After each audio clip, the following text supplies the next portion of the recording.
J'ai commencé à travailler dans le secteur public en 2008. Et là, je travaillais comme intervenant, comme consultant au niveau national et international.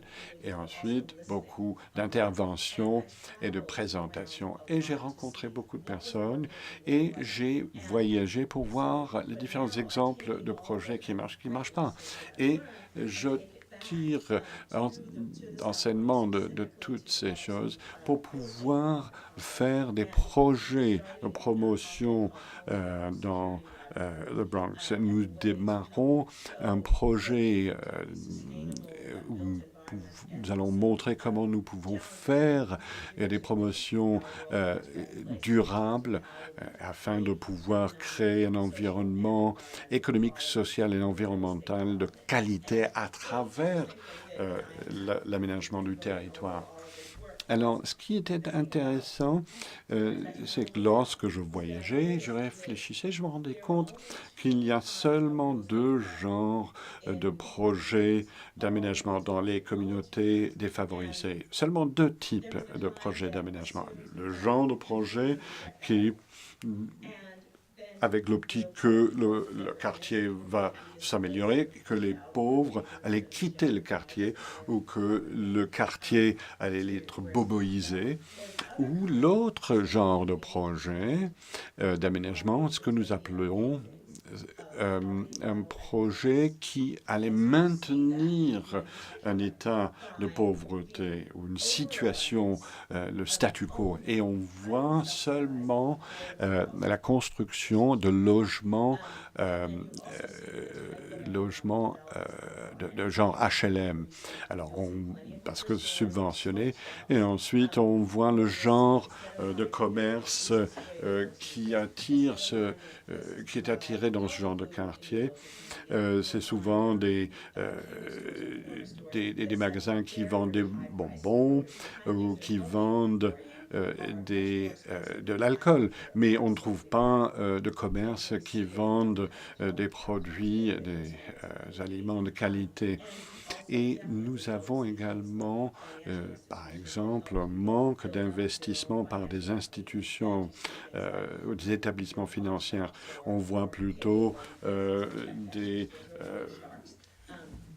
établissements usuriers qui travaillent dans ces quartiers. Et cela n'aide pas la population à pouvoir développer leur activité. Et je me suis rendu compte que ces deux modèles, surtout le dernier modèle que je viens de vous décrire, est un modèle que j'ai trouvé dans grand nombre de villes aux États-Unis. Et cela a commencé à m'inquiéter sérieusement. Et j'ai réfléchi, est-ce qu'il y a eu jamais par le passé une époque où nous avions eu une diversité économique réelle dans nos quartiers? Et je réfléchis au passé, l'Amérique avant l'intégration raciale, avant lorsqu'il y avait une ségrégation raciale.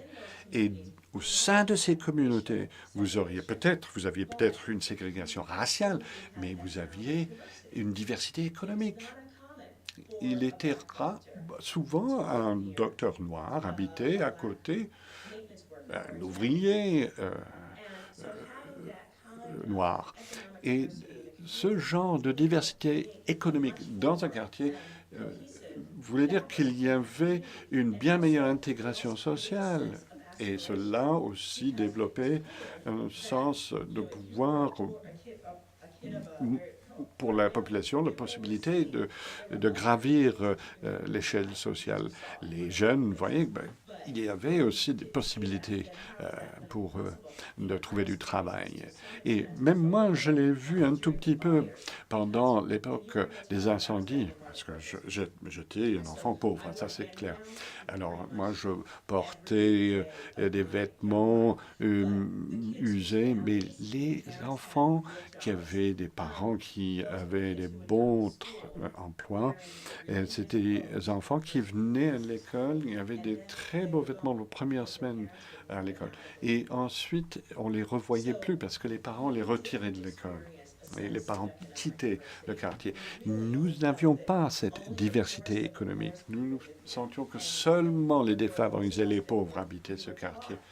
Et on nous a dit que si nous avions quelque chose, si nous étions intelligents, nous pouvions mesurer notre succès à l'aune du départ. Nous allions partir.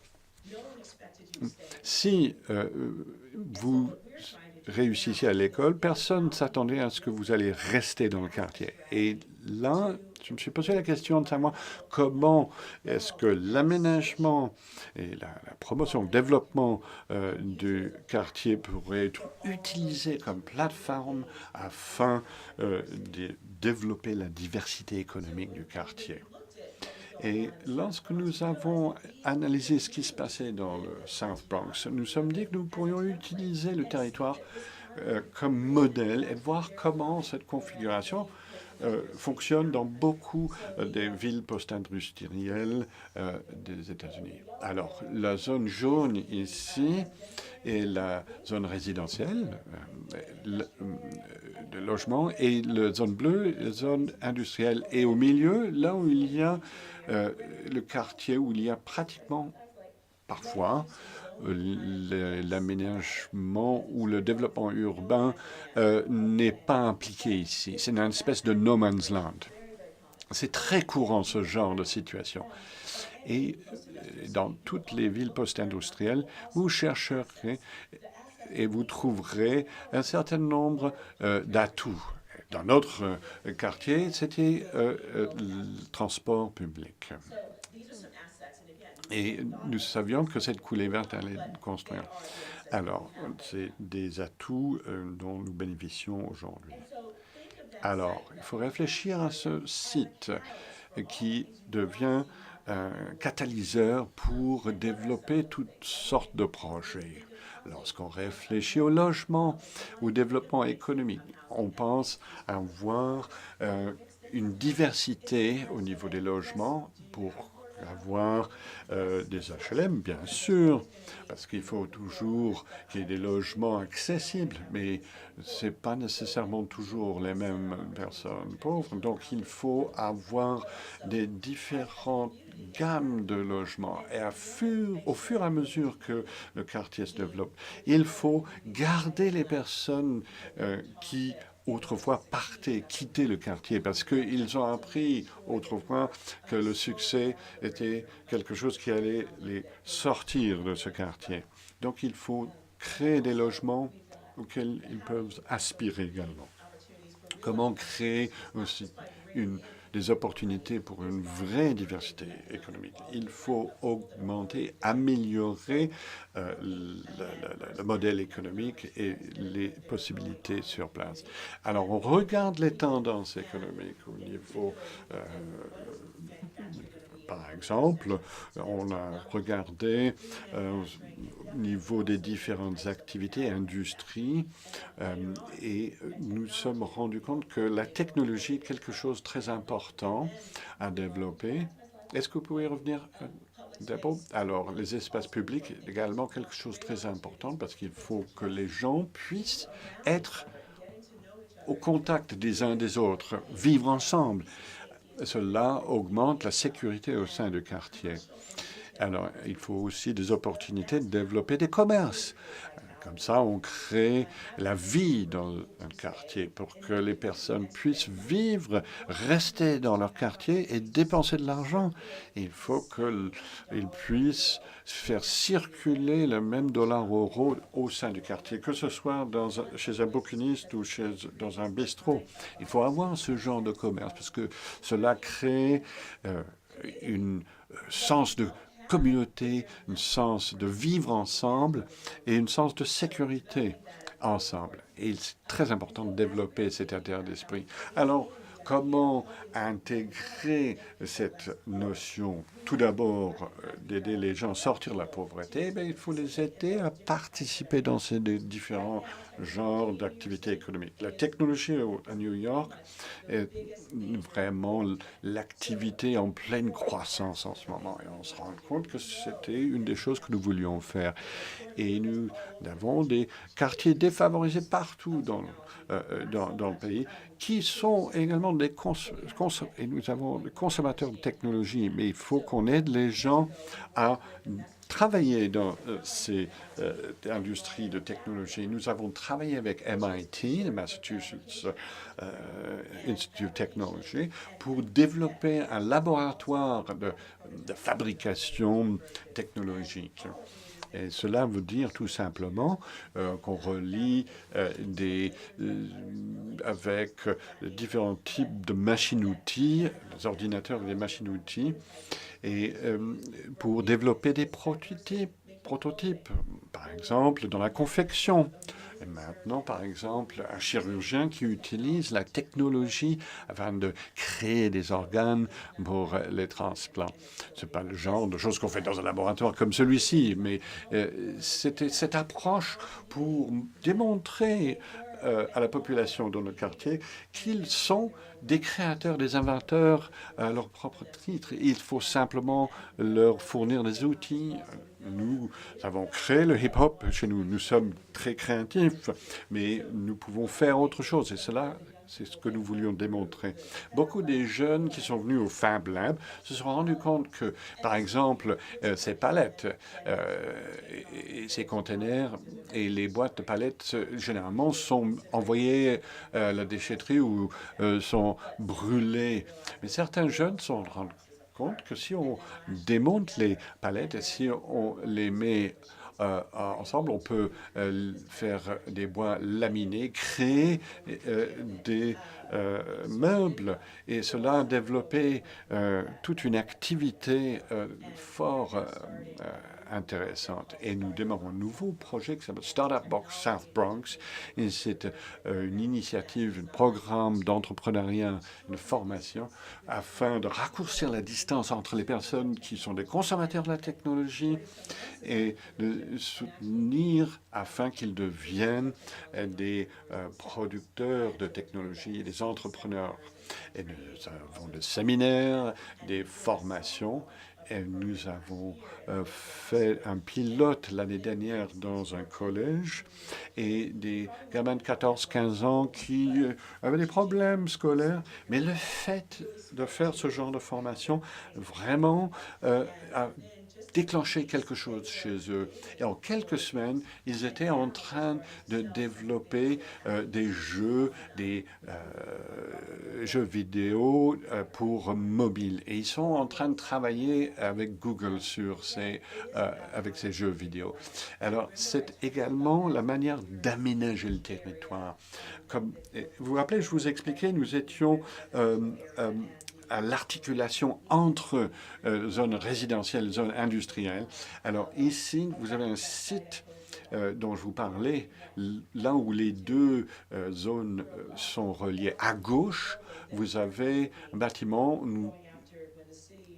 Lorsque la mairie va le vendre, et avec une équipe, nous allons proposer de réaménager ce bâtiment. C'était un bâtiment, un centre de rééducation de jeunes délinquants. Et alors, d'un côté, vous avez une prison, vous avez un centre de détention de délinquants. Et à côté, vous aviez des parkings. Ensuite, un garage illégal et un garage de poids lourds. Mais bon, c'est connu dans le quartier comme étant un endroit pour trouver des prostituées. C'est vraiment un quartier malfamé. Donc, alors, si nous avions ce genre d'activité ici, avec des commerces, des gens qui font du shopping, ben ça changerait complètement la nature du quartier et cela apporterait quelque chose de beaucoup plus positif. Et c'est quelque chose que nous voulions développer dans le quartier. Alors, il y a toujours eu énormément de gens qui parlent de développer, de promouvoir les logements dans des quartiers défavorisés. C'est important, mais ce n'est pas seulement le projet, c'est également de changer la cible et de changer les objectifs en matière de développement économique afin que les attentes, les aspirations dans les quartiers défavorisés soient beaucoup plus élevées. Parce que pour l'instant, les gens n'ont pas d'espoir.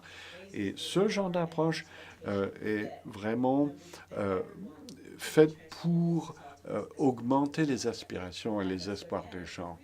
Et c'est vraiment une manière de regarder le territoire et se dire comment cela peut répondre aux besoins de la population.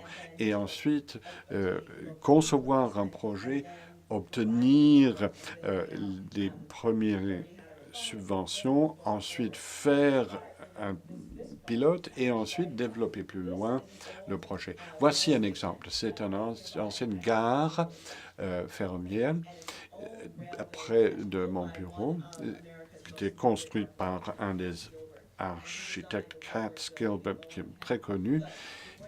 Et avant qu'il devienne très connu, il faisait des petits projets comme des gares ferroviaires dans le Bronx au début du dernier siècle.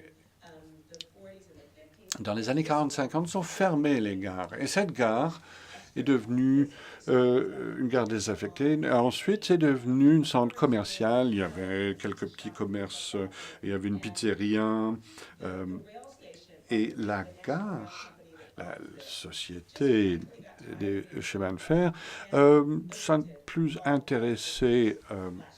Et l'année dernière, a virer tout le monde. Et le fait d'avoir grandi dans un quartier où on fermait les kermesses, le fait de voir un site comme ça complètement abandonné, c'est la première chose que les gens voyaient lorsqu'ils venaient dans notre quartier. C'est quelque chose qui me déprimait. Et je me disais, il faut qu'on fasse quelque chose très vite pour améliorer les choses. J'ai appelé au téléphone la société de chemin de fer. Je pensais pas qu'ils allaient m'écouter. Et je n'avais même pas de projet, de plan. Et finalement, je me suis rendu compte qu'ils étaient très intéressés à vendre la propriété et ils voulaient bien signer un bail. Et 3 jours plus tard, je parlais au directeur directeur du foncier et nous sommes en train de négocier tout cela. Cela va prendre un certain temps, mais on va travailler avec eux. Et en attendant, il va falloir aider à arranger le site. Et nous avons fait appel aux jeunes, l'association de jeunes. Nous voulions pas seulement embellir le site, mais voulions également qu'il soit aux prises avec ce site pour qu'elle puisse exprimer ou savoir quel est le besoin dans ce quartier. Ils ont fait ce projet. Nous voulions également aider les gens, surtout les jeunes dans le quartier, leur démontrer que leur travail avait une valeur, qu'il y avait éventuellement des débouchés possible par la suite. Ils ont conçu le projet et ils ont réalisé le projet par eux-mêmes. C'était vraiment formidable de voir des jeunes, souvent, qui sont considérés comme des enfants à problème, changer complètement et créer quelque chose et apporter une solution. Et cela a généré, développé un sens de responsabilité. Et au fur et à mesure qu'on développe ce projet, nous allons transformer ce site en quelque chose, un centre culturel avec un café et aussi avec un centre de loisirs, de gymnastique. Et revaloriser l'architecture initiale Alors, c'est Dr. King qui a écrit cela lorsqu'il était dans la prison de Birmingham, à Alabama. C'est une réponse directe à un groupe de blancs, de prêtres blancs qui demandaient de ralentir sur toute cette politique ou cette approche d'égalité. Certainement, ils avaient peur pour sa sécurité, mais sa réponse était que mais nous devons être impatients, nous devons pousser pour l'égalité afin de pouvoir créer une société, le genre de société dans laquelle nous avons le droit de vivre et une société dans laquelle tout le monde a le droit de vivre. Et Martin Luther King, à la fin de sa vie, où se trouvait-il? Il était à Memphis, Tennessee, en train de travailler pour des ouvriers qui avaient été obligés, s'ils voulaient travailler, ils avaient été obligés de faire le travail le plus dangereux, périlleux pour des salaires très très bas. Il n'était pas là simplement pour les soutenir du point de vue de l'égalité raciale, mais il était là également en train de lutter pour obtenir une égalité économique pour ces ouvriers. Et cela est très important pour moi. Lorsqu'on réfléchit à comment réhabiliter nos quartiers et régénérer nos quartiers d'une manière qui disent aux gens, vous n'avez pas besoin de quitter votre quartier pour améliorer votre situation, que votre situation économique va s'améliorer et qu'ils sont vraiment au cœur du succès à venir dans leur quartier. Nous avons déjà créé